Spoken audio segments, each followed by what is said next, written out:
Pemirsa, viral di media sosial ada salah satu akun Instagram yang memposting tentang kemotongan rumah di kawasan Sukarame, Palembang. Pas ditelusuri, ternyata kejadiannya sudah terjadi 3 hari yang lewat. Ya Allah, kebakaran! Astaga!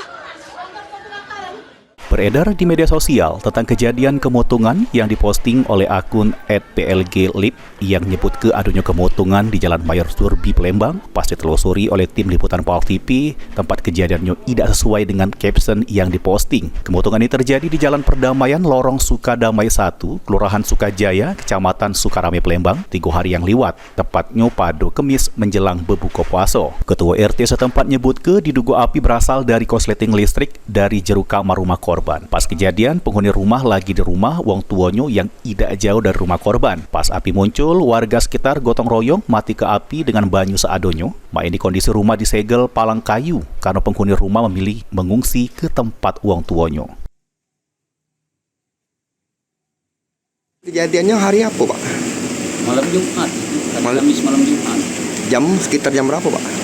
17.30. Menjelang berbuka, Pak, ya? Infonya dari mana, Pak?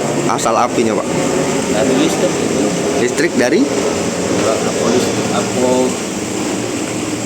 kipas angin, apa ini tidak belum pasti. Di kamar. Iya, di kamar. Pemadaman warga yang ada. Iya, warga gotong royong. Belum sempat ada pemadam belum memang belum dihubungi. Untuk saat ini, Pak, kondisi rumah, Pak, kosong, Pak? Kosong ya, kosong. Kemana penghuninya, Pak? Tempat orang tuanya. Ngungsi, Pak, ya? Iya. Berarti dalam rumah itu yang angus apa, Pak? Banyak. Kipas angin, TV, lemari, dipan, itu barang-barangnya. Pakaiannya habis semua.